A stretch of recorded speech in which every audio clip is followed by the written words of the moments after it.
Le MiPhone de Boslich. Un jour, un nouveau genre de téléphone que l'on pouvait utiliser pour s'appeler sortit sur le marché. Il suffisait de composer un certain numéro et on se retrouvait directement en communication avec soi-même. La qualité de la réception était si bonne que la voix à l'autre bout du fil semblait provenir de la même pièce. Il va sans dire qu'il y eut une certaine appréhension à l'idée d'utiliser ce téléphone pour la première fois, car personne n'imaginait vraiment le genre de réaction que l'on pouvait obtenir quand on se téléphonait inopinément pour la première fois.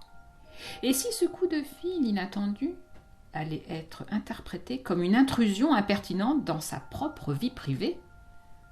En fin de compte, ces peurs se dissipèrent quand la plupart des gens découvrirent qu'ils étaient accueillis avec chaleur et enthousiasme et que leur appel était considéré comme une agréable surprise. Se parler équivalait à parler à un ami très cher que l'on n'aurait pas vu depuis longtemps, et la conversation se déroulait facilement. Les gens se précipitèrent pour acquérir cette nouvelle invention qui était sortie sur le marché sous la forme de MiPhone.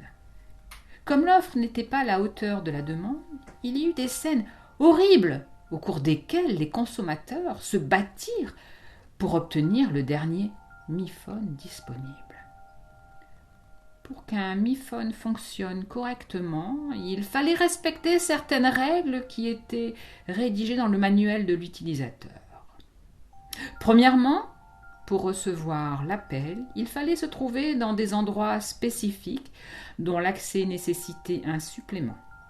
Deuxièmement, il y avait une limite de temps imposée quant à la durée de la conversation que l'on pouvait passer à s'entretenir avec soi-même. Et troisièmement, lorsqu'on utilisait le MiPhone, il fallait porter un équipement spécial, plutôt encombrant et vendu en plus du MiPhone.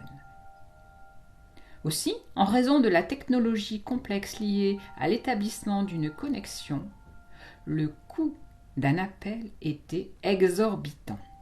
Même si certaines compagnies téléphoniques, espérant s'enrichir sur la popularité du MiPhone, se contentèrent pendant un certain temps de le maintenir au prix d'un appel local.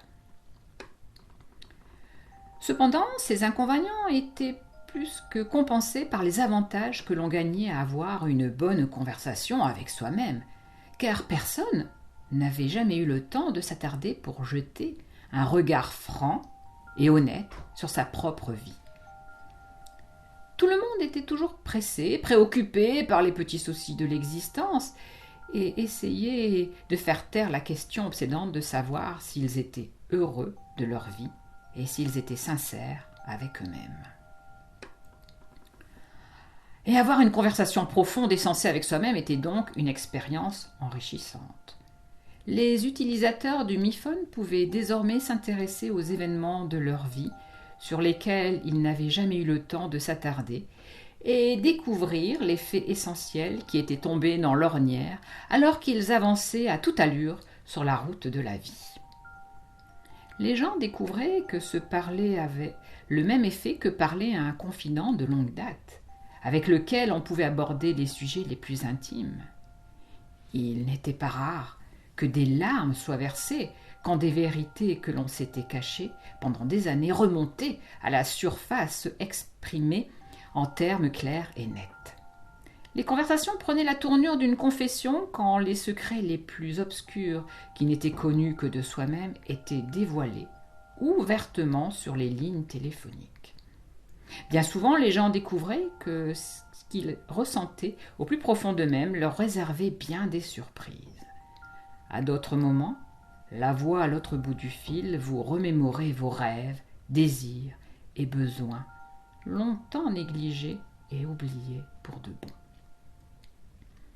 Bien des gens se rendaient compte qu'ils n'étaient pas heureux sur leur lieu de travail. Certains réalisaient qu'ils n'étaient plus amoureux depuis longtemps. D'autres découvraient pour la première fois qu'ils s'étaient raconté des histoires à eux-mêmes et aux autres en s'imaginant qu'ils avaient atteint leur but sans se soucier de ce qu'ils éprouvaient réellement. Un bon nombre reconnurent qu'ils se complaisaient tellement dans le malheur et les désillusions qu'ils prenaient peur de se replier sur eux-mêmes quand le bonheur semblait être à portée de main. Le monde devint un endroit meilleur et plus heureux grâce au miphone, quand enfin les gens commencèrent à être sincères avec eux-mêmes, car ils savaient qu'ils ne pourraient plus jamais s'en sortir en se racontant des mensonges. Ce que la vie avait été avant le miphone n'était qu'un souvenir, flou et lointain. Personne ne pouvait s'imaginer vivre sans en posséder un.